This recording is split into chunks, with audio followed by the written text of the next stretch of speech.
seja bem-vindo a SMV20, a nossa semana de marketing e vendas para empresas de tecnologia e startups, uma iniciativa do Client Hub em parceria com a Distrito e com a Darwin Startups. Eu me chamo Juliane Santini e vou ter o prazer de acompanhar vocês ao longo dessa semana, mediando os bate-papos da trilha de empreendedorismo e gestão. Antes da gente apresentar os nossos convidados e ir para os bate-papos, deixa eu dar um recado rápido aqui, que vai interessar muito vocês. Tá rolando um sorteio muito bacana no perfil do Instagram do Client Hub, valendo um ingresso para o Digitalx Expo 2020, valendo também uma mentoria exclusiva na área de vendas com os parceiros da Sales Hackers e uma mentoria na área de CS com a nossa parceira Hobbs, da consultoria de sucesso. Para concorrer é bem simples, basta você registrar aí algum momento assistindo a SMV20, postar no seu stories do Instagram, marcando o perfil de todos esses parceiros aqui envolvidos e também a hashtag oficial do evento, que é a SMV2020.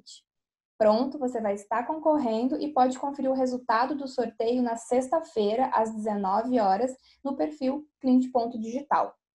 É isso, recado dado, e agora a gente vai para o que interessa. Bora pro papo! Fala galera, bem-vindos a mais um conteúdo aqui da trilha de empreendedorismo e gestão. Hoje eu estou com a Nayara Dalaman, que é gerente de expansão internacional da Involves e também diretora do grupo temático de internacionalização da ACAT, Associação Catarinense de Tecnologia. Nay, seja muito bem-vinda à SMV20, é um prazer te receber aqui. Muito obrigada, por compartilhar um pouquinho aqui com a gente da tua experiência aí nessa área.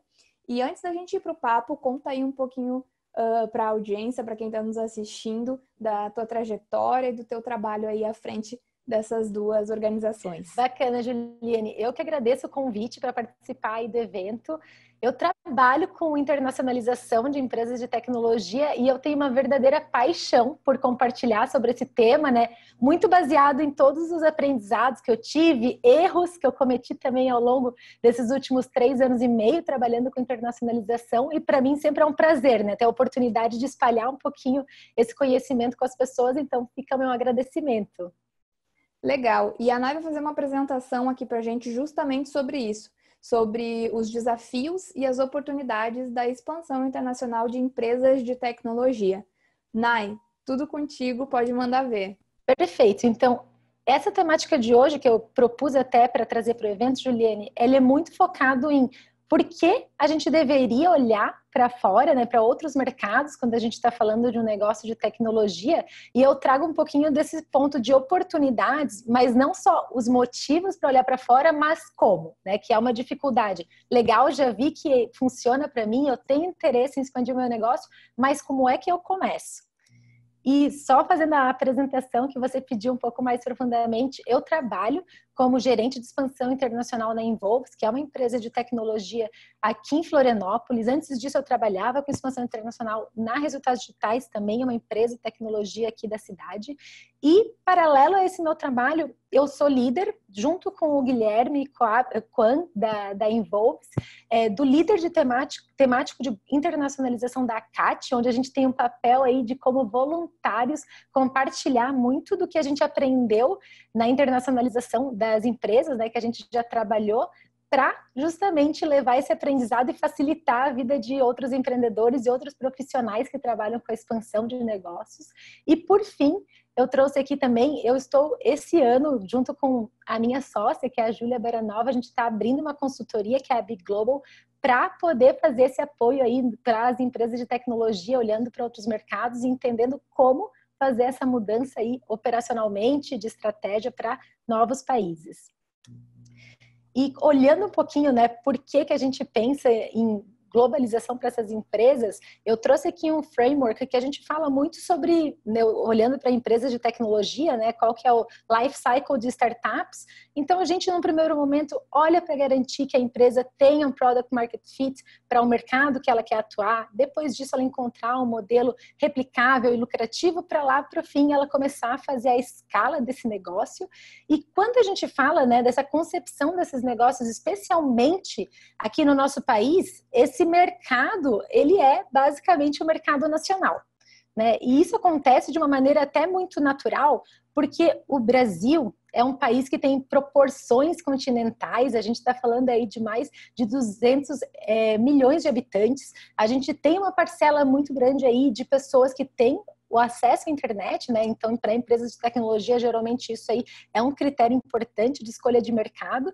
E a gente tem quase 100 milhões de trabalhadores ocupados e mais de 20 milhões de empresas ativas somente olhando para o mercado nacional. Então, por conta disso, muitas empresas nem pensam, eu vou aumentar o meu addressable market em outros países porque eu já tenho um teto tão alto, né, tão distante para esse começo que a gente está fazendo, que eu vou olhar principalmente para o Brasil. Muitas vezes a ideia, né, a possibilidade de olhar para outros mercados nem passa aí pela cabeça desses empreendedores. E eu trouxe, então, para a gente colocar um pouquinho mais na prática essa visão de internacionalização, um gráfico aí fictício, digamos assim, em que eu vou falar do crescimento dessa empresa, neste caso, olhando somente para o mercado brasileiro, né? Então, a receita que ela vai crescendo aí ao longo do tempo.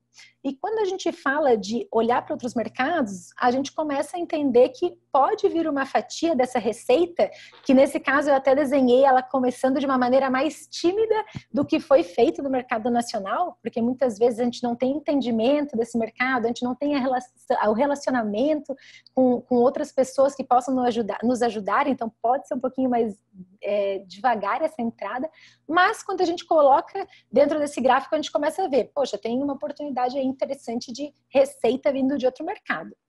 E isso começa a ficar mais interessante quando a gente olha algumas possibilidades, né? Como nesse caso, a gente pode olhar para diferentes países e a gente começar a olhar, poxa, será que se eu colocar foco em diferentes mercados eu consigo trazer aí 20% mais ou menos da minha receita num dado momento, olhando para frente, uma projeção que venha não só do mercado nacional e eu começar a olhar essas oportunidades lá fora.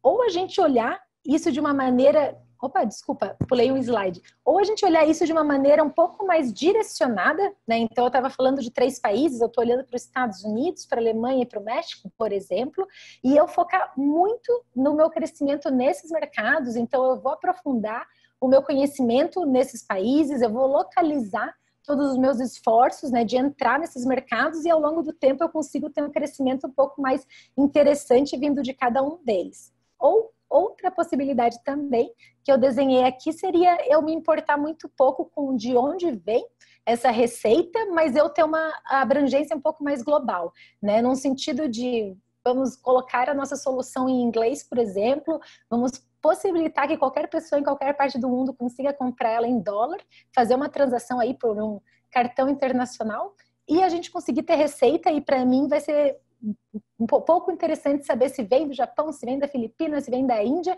desde que eu consiga uma parcela mais ampla, porém um pouco mais rasa, né, num nível localizado, digamos assim. Eu trouxe todos esses gráficos aqui, Juliane, justamente para falar sobre uma das oportunidades que é olhar para outros mercados, que é o aumento de receita, né? Porque a gente está saindo apenas do mercado nacional, a gente está vendo que a gente tem possibilidades de atingir públicos que estão em outros países e isso é, para mim, um dos principais motivadores para essas empresas estarem olhando para fora, não além, um pouquinho além aí das nossas fronteiras brasileiras. Paralelo a isso, teve uma capa, né, do The Economist, que foi em 2009, falando muito sobre o momento do Brasil, que estava, né, numa crescente econômica, o país se desenvolvendo, então muita gente nesse momento foi apostar, fazer investimentos, abrir empresas, justamente olhando para o mercado nacional, e o mesmo The Economist, 4 anos depois, trouxe uma capa aí perguntando, né, será que o Brasil destruiu com tudo, digamos assim, né, acabou essa oportunidade? Que foi um tema que a gente passou, né, por uma crise nos últimos anos, e quando a gente fala de estar com toda a nossa operação dependendo da saúde econômica de um dado mercado, se esse mercado em algum momento tem alguma oscilação aí, tem uma parada de crescimento, passa por uma crise muito grave, o meu negócio vai estar totalmente em risco, né? E eu falo isso algo muito interessante de a gente olhar, inclusive no momento agora que a gente está passando com todo esse tema do Covid e do coronavírus. Infelizmente, isso foi numa escala global, né? Então, eu estou vendo muitas empresas que estão tendo suas operações não só no Brasil, em vários outros países da Europa, da América Latina, da própria China, que tiveram os seus negócios abalados, mas eu estou olhando um pouquinho mais para frente no momento de recuperação. Né? A gente sabe que a gente vai ter países que vão se recuperar mais rápido do que outros, inclusive porque tem países que agora que estão entrando com uma curva mais acentuada aí de casos, enquanto tem países que já chegaram ali na parte mais alta e países que estão em um momento mais estável, aí talvez indo para uma recuperação. Então, quando você tem uma operação que ela está espalhada e querendo ou não tendo possibilidades de receitas em outras localidades, quando a gente fala da retomada após essa crise, pode ser uma oportunidade para quem já está operando em outros mercados. Então, neste aspecto, eu falo muito sobre a expansão internacional como uma possibilidade de diversificar risco. Né? A gente não vai atrelar toda a saúde do nosso negócio à saúde de uma economia única. Para ilustrar um pouquinho aqui, eu preparei para vocês alguns dados, né? Como líder desse grupo temático da ACAT, que é a Associação Catarinense de Empresas e Tecnologias, ano passado a gente fez uma pesquisa para entender como é que estava o cenário, assim, dentro das associadas, e a gente pôde ver que 92% dos respondentes, foram 60 empresas, falaram que já percebem valor, já estão internacionalizando seu negócio ou estão começando, né? Posso não ter dado os primeiros passos, mas eu já entendi isso como uma oportunidade e quero começar a fazer. E quando a gente vai um pouquinho mais profundamente dentro desses dados, a gente pode olhar que um pouquinho mais da metade já tinha faturamento internacional, e esse número, quando a gente olha para frente, aí ele cresce porque elas já tinham meta de faturamento para os próximos 3 anos, né? Então, quem eventualmente não estava com faturamento ou não estava com clientes em outros mercados nesse momento, já estava olhando para começar a preparar essa sua operação para atacar outros países. Eu trago aqui, né? Eu poderia ficar falando o dia inteiro sobre a expansão internacional, ela permite isso, ela impacta aquilo, ela gera resultados positivos, mas eu acho que a gente tem um papel muito importante não só de levar essa motivação, né, e fazer as pessoas quererem internacionalizar os seus negócios, mas a gente falar um pouquinho, beleza, né, quero, mas como é que eu faço isso? Quais são os primeiros passos que eu tenho que dar nessa jornada? E eu falo que não existe, assim, uma única rota, né? Eu gostaria muito de dar uma solução, uma fórmula única e falar, olha, se você fizer isso, isso, isso, você vai encontrar sucesso em outros mercados, mas isso depende muito de como é que é essa empresa, qual que é o produto que ela oferece, né? Quem é o público dessa empresa, quais são os objetivos com a internacionalização dessa empresa. Eu vou falar um pouquinho mais para frente desse aspecto, mas ela quer ser uma empresa que seja líder de mercado, em mercados específicos, ou ela quer justamente ter aquela expansão no âmbito mais global e trazer receita de vários países, não se importando muito bem com de onde venha essa receita. E muito do que eu vou falar aqui dos primeiros passos e pontos de atenção que eu vejo assim, você está dando os primeiros passos ou você quer dar os primeiros passos, é isso aqui que você tem que olhar para poder organizar a casa, digamos assim. E eu trago isso com base tanto na minha experiência, né, o que eu falei que eu tinha trabalhado na Resultados Digitais, agora estou na Involves, mas durante esses últimos anos eu fiz muita conversa com empresas não só do Brasil, mas fora do Brasil também, algumas americanas, algumas da América Latina, algumas europeias, justamente para tentar entender, será que existe algum passo a passo, algum framework, né, que funcionaria para as empresas, e no fim das contas existem boas práticas, né, eu diria assim, mas vai depender muito dos objetivos, do perfil da empresa, né, e o que ela quer com essa expansão internacional. Então, fazendo esse mapeamento aí de tudo que eu já conversei com essas empresas, com as empresas do ecossistema catarinense, com as empresas que eu já trabalhei, eu de fato ter uma atenção para a definição da estratégia, né? De quando a gente vai olhar para outros mercados, como é que a gente vai fazer isso, né? E eu falo muito sobre a gente responder principalmente 3 perguntas que eu trago aqui, que são os objetivos e as motivações, né? Essa empresa, ela tem uma ideia assim, eu quero ter uma dominação mundial, digamos assim, ou eu quero ser líder em determinados mercados, né? Porque isso vai levar a eu vou escolher mercados específicos, eu vou estudar mercados específicos, eu tenho que ter muito cuidado nessa seleção, eu não vou investir um aporte muito grande de dinheiro se eu não tenho certeza se esse é o público, né, o mercado específico que eu devo fazer esse investimento, ou se eu vou fazer simplesmente, né, o que eu falei de você fazer isso de uma maneira mais rasa, você vai adaptar toda a sua operação e a sua solução e vai esperar que venham aí resultados de uma maneira um pouco mais geral. Além disso, né, tem uma pergunta que eu acho muito interessante. Na hora de escolher esses mercados, eu vou apostar em mercados que já estão maduros para minha solução, ou eu vou pegar aqueles mercados que não necessariamente estão preparados, mas eu vou investir nessa educação desse mercado para que daí sim, num próximo momento, ele esteja preparado para consumir a minha solução. E eu digo muito disso de maduro ou não maduro, pode estar atrelado, né, em serem países desenvolvidos ou não, ou pode estar atrelado em serem soluções que já existam nesse mercado ou não, que me leva até ao terceiro ponto, né, sobre o cenário competitivo.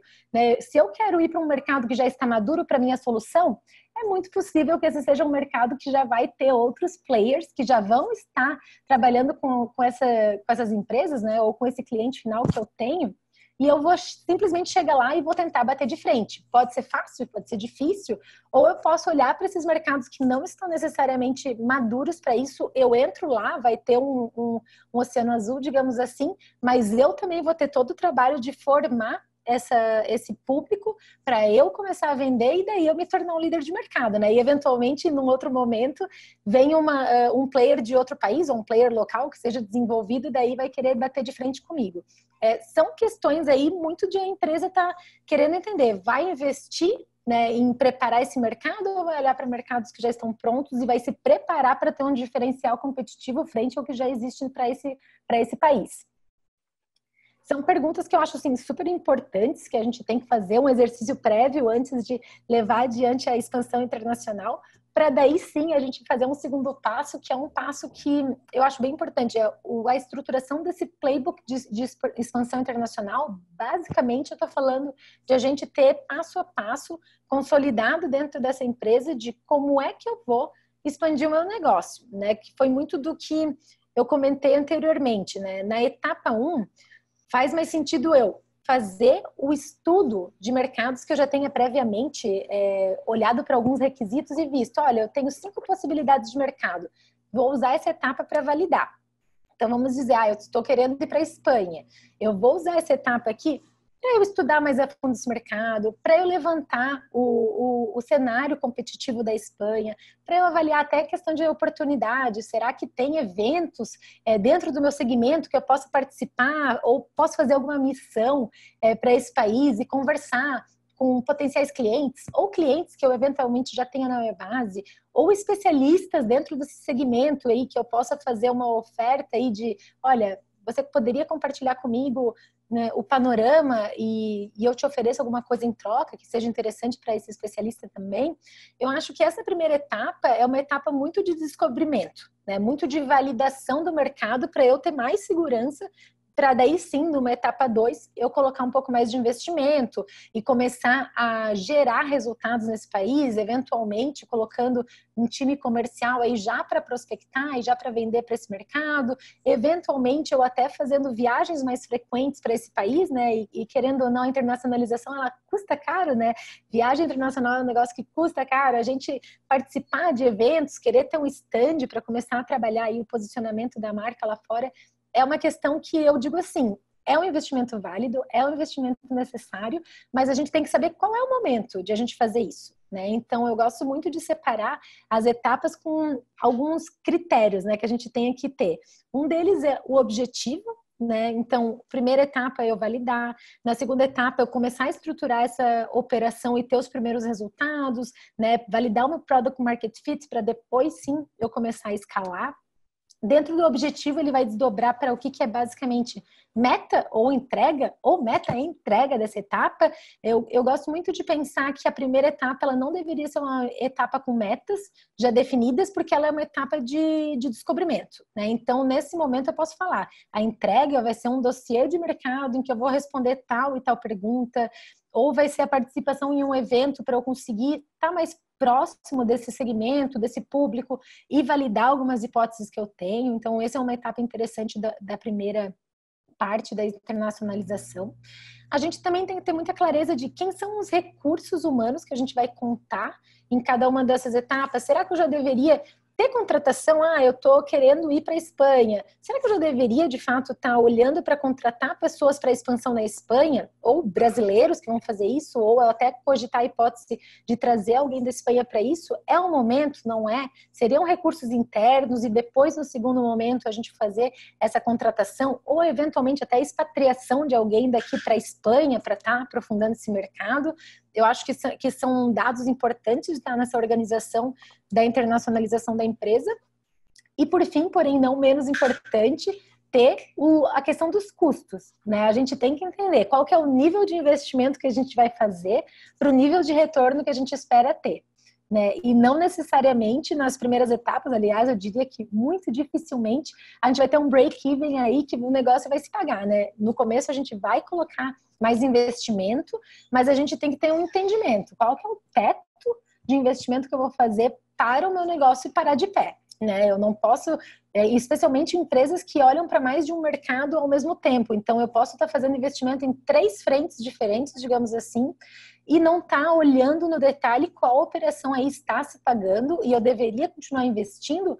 E, eventualmente, ter muita clareza. Olha, eu estou colocando investimento demais para um resultado que não está vindo, né? E eu estava esperando ter esse resultado aí no período de um ano, né? Pensando numa projeção, por exemplo, e eu ter uma clareza de falar, não, esse mercado aqui é um mercado que eu não vou continuar investindo, talvez não seja o momento, talvez eu retraia aí o meu investimento, ou talvez eu mantenha no nível que está e vou esperar aí uma reação.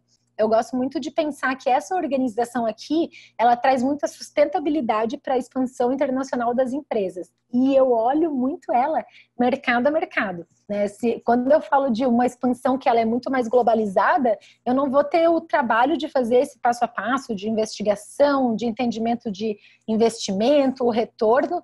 Daí seria algo um pouquinho mais geral, que eu até posso usar essas etapas, mas não vai ser tão profundo quanto mercado a mercado, quem está indo bem, quem não está indo bem, onde é que eu deveria colocar mais energia, né, digamos assim. E daí, caminhando para o terceiro ponto, né, depois da definição da estratégia, depois da definição de como é que eu vou organizar a minha operação para isso, eu falo muito dessa preparação para ser global, e ela é geral. Assim, eu diria que não existe uma área de uma empresa que escape, né, do impacto de começar a pensar globalmente, né? Quando a gente fala, a gente vai expandir, que seja para a Argentina, aqui do nosso lado, vai ter impacto no RH, vai ter impacto em vendas, vai ter impacto em marketing, vai ter impacto no financeiro. Todo mundo vai ter que começar a olhar para o que acontece e como cada área vai ter que se organizar e priorizar o que deve ser feito, né? E olhando um pouquinho mais para as operações que eu sinto que são as primeiras impactadas, eu trouxe aqui produto, né? Justamente quando a gente pensa do ponto de vista de solução, né? Falando de empresas de tecnologia. Quando a gente vai olhar para uma solução que já está desenhada para o Brasil e vai para fora, ou que está em um momento de concepção, né? E justamente esse seria o momento de a gente olhar para a globalização, a gente está falando basicamente de 3 conceitos, né? A internacionalização, ela é você preparar a estrutura da sua solução para que ela seja internacionalizável, né? Então, basicamente eu vou desenhar essa solução de uma maneira que ela não fique rígida, né? Que eu não consiga não editar o meu produto para questões que sejam necessárias ter adaptação para fora, que é justamente o ponto da localização. Quando a gente fala, estou indo para a Argentina, perfeito, lá eles não usam real, né? Então eu vou ter que dar um jeito de, nos campos que eventualmente apresenta a cifra do real para a gente, ela vai ter que apresentar a cifra do peso argentino para lá. Outro exemplo que eu gosto de falar, além de moeda, é o formato de data. Né? No Brasil, a gente está muito acostumado com dia, mês e ano, mas se a gente pensar numa visão mais global, né, principalmente mais americanizada, a gente vai falar de mês, dia e ano. E se a gente for mais longe ainda, né, o Japão é um país que é tudo ao contrário, ele é ano, mês e dia.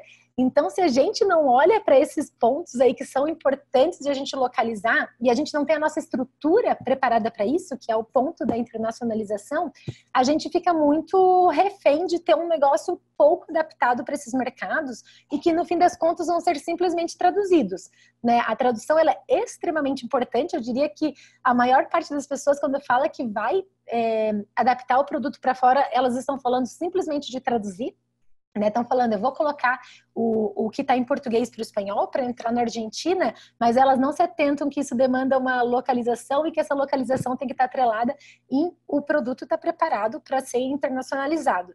Então, tem muitos cuidados assim que tem que ser feito aqui, e quanto mais cedo uma empresa que esteja desenhando a sua solução, ela se ligar disso, mesmo que ela pense, eu vou entrar para o mercado nacional, mas eu vou deixar a minha estrutura preparada para, se um dia eu tiver que fazer mudanças e adaptar e localizar para outros mercados, que isso esteja feito. Né? E aqui é onde eu sinto muita dor de muita empresa que, na hora que tem que fazer essa mudança, tem que correr atrás do prejuízo, e o trabalho é muito maior de fazer essa adaptação aí posterior. Olhando um pouquinho para marketing, né, que é outra frente, que é uma das primeiras impactadas quando a gente fala de outros países, o marketing está muito atrelado sempre à geração de demanda, né, a posicionar essa empresa, a levar essa marca para fora e a começar a gerar as possibilidades aí de novos clientes.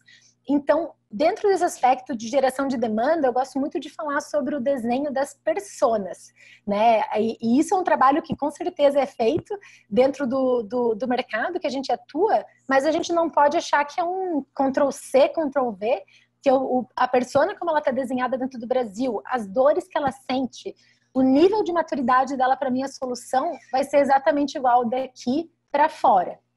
Vai ter, eu tenho certeza, assim, absoluta, vai ter adaptação necessária aí, você vai ter que entender como é que esse público nesse mercado opera, quais são as diferenças e o que você vai ter que adaptar da sua operação de marketing, muitas vezes tendo que construir coisas que nunca foram feitas para o Brasil, porque é a demanda desse mercado lá fora.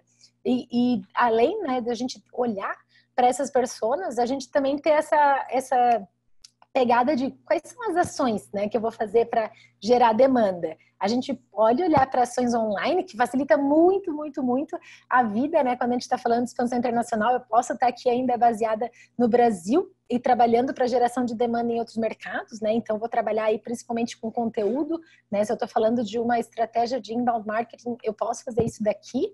Mas existem ações aí que eu acho que são importantes ter no radar, que são offline, que seria a gente estar participando eventualmente de eventos nesse mercado, e eu acho essa uma oportunidade super importante de você conseguir entender esse público e estar participando de um evento dentro do seu segmento, onde tenham outros players, onde tenha o potencial cliente da sua empresa, e você conseguir falar com eles, né, e investigar um pouquinho mais a fundo.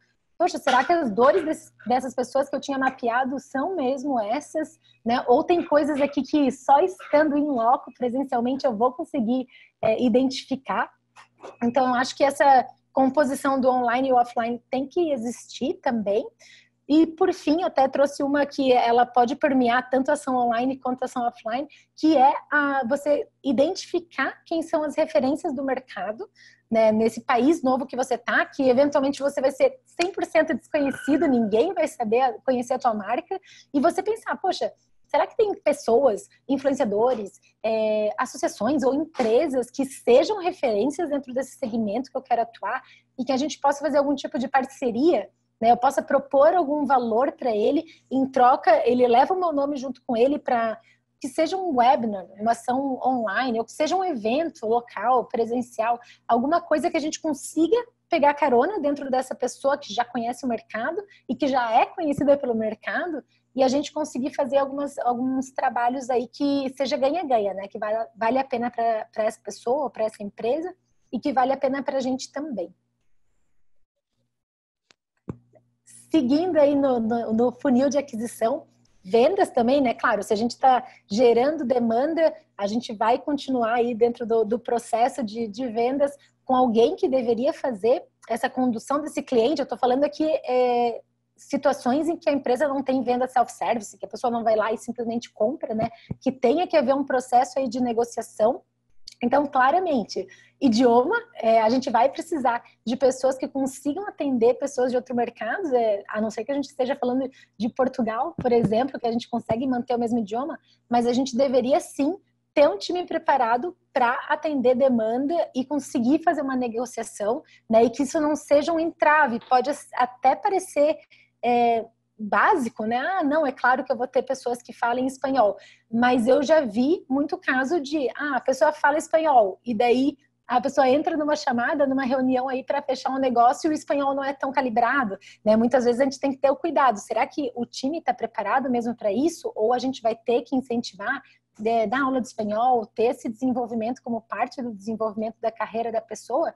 Porque a gente não pode correr riscos de a gente ter entraves na entrada desses clientes, na nossa expansão, porque a gente não está preparado para receber essa demanda, né? Então, tem que estar casando essas duas frentes. E, além do idioma, eu gosto muito de falar também sobre a cultura, né? Em negociação, isso impacta muito, muito, muito. Eu tenho um exemplo que eu adoro dar, que é a Ana. A Ana era uma parceira, né? Quando eu trabalhava na Resultados Digitais, de Portugal. E ela era muito sincera, assim, porque, claro, a parceria ela exige isso, né? Então ela dava feedback pra gente melhorar a nossa entrada no país. E ela uma vez falou pra mim: ô Nai, o negócio é o seguinte, o processo de vendas, como vocês fazem aqui no Brasil, não vai funcionar para Portugal. Já não está funcionando pelo que eu estou acompanhando e vocês claramente vão queimar mercado se vocês continuarem com esse processo, que é um processo de muita pressão, que é um processo de tentar fazer o cliente comprar pelo impulso, que tem aquela questão de, olha, até fim de mês, compra comigo, te dou um desconto, amanhã já não tem. E ela me disse assim, isso não funciona por uma questão puramente cultural.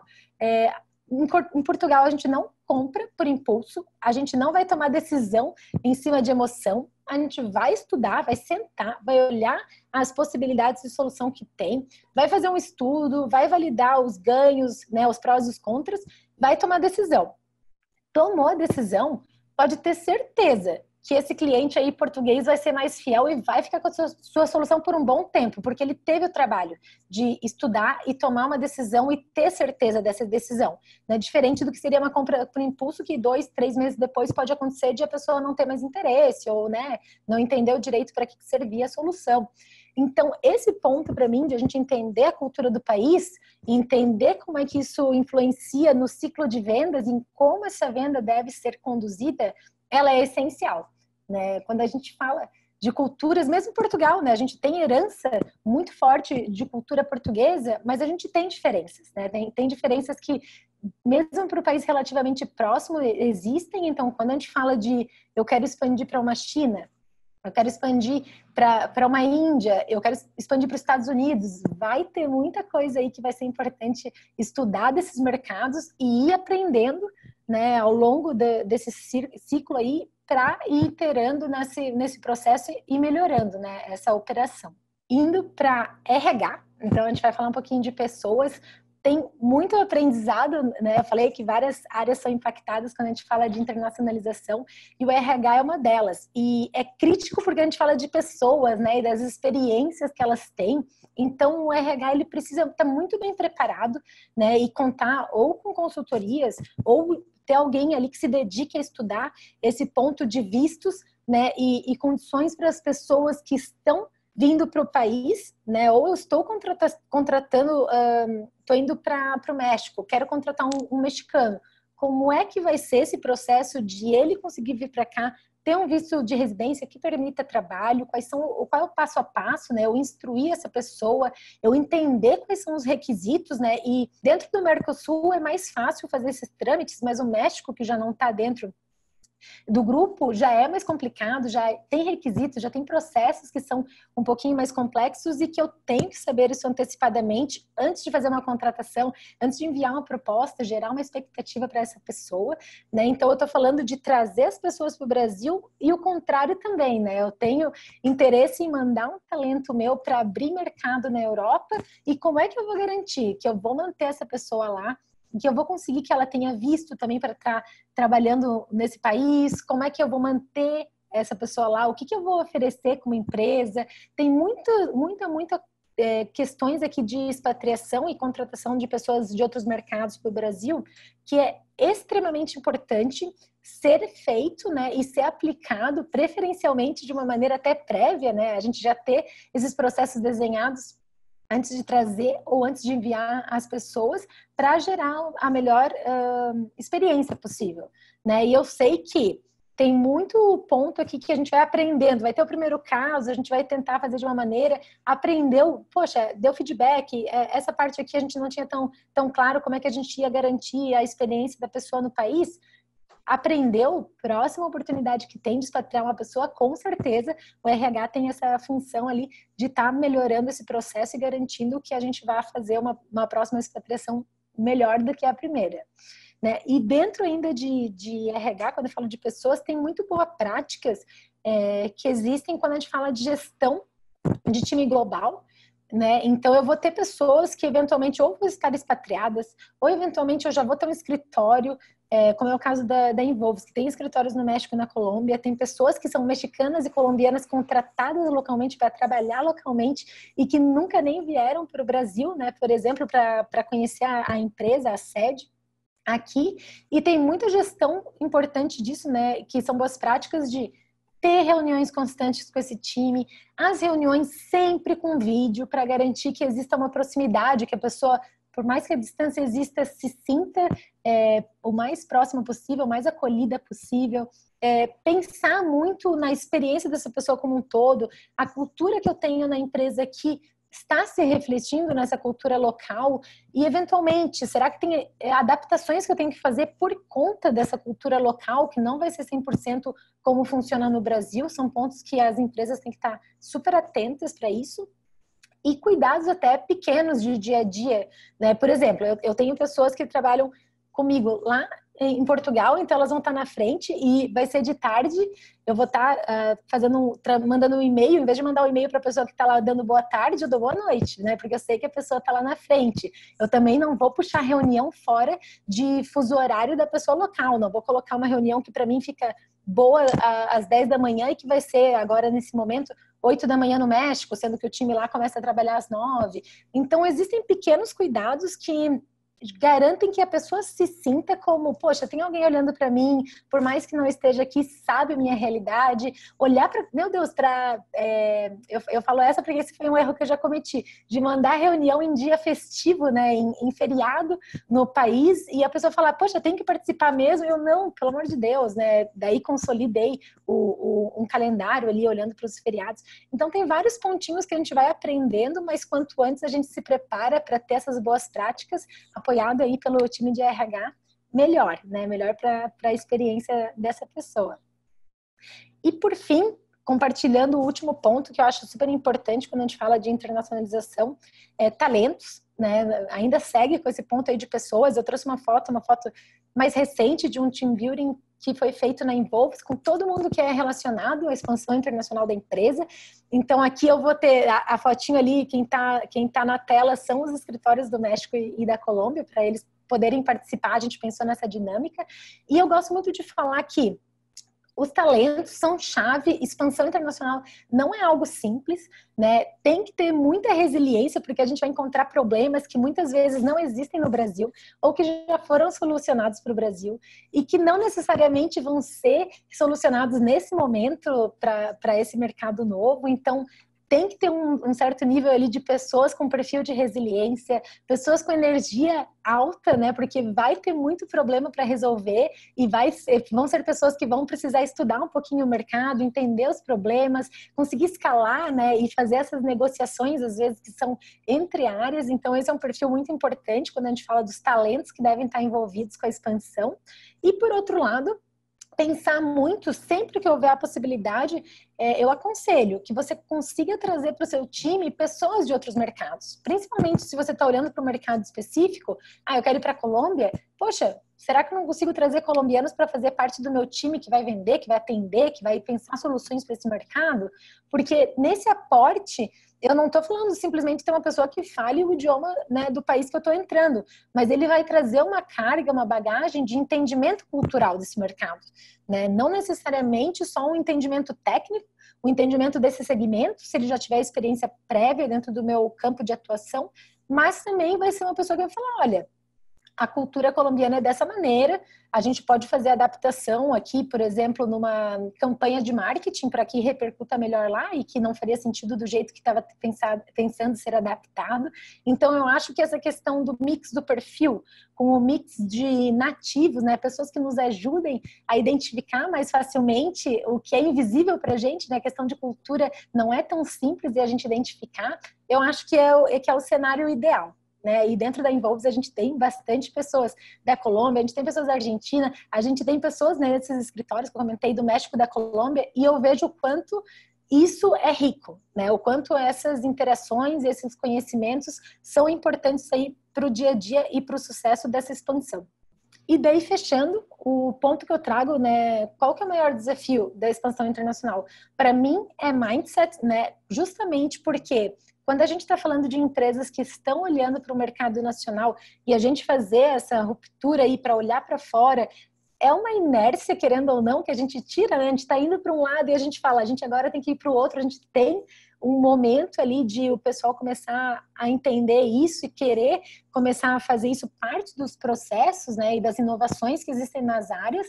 Então, eu acredito que esse desafio é algo que é trabalhado dia a dia, no começo da expansão, nos primeiros passos e depois com recorrência, até que chegue um ponto em que essa empresa tem, de fato, um mindset global, né? Então, tudo que eu vou desenhar de soluções para o mercado, eu não vou desenhar para o Brasil e pensar em adaptações depois para outros mercados. Na concepção, eu já vou pensar, poxa, mas como é que isso poderia trabalhar de uma maneira global? Como é que eu vou pensar isso já para eu ter clareza de como é que isso vai ser feito para o Brasil, como é que isso vai ser feito para Portugal, como é que isso vai ser feito para fora?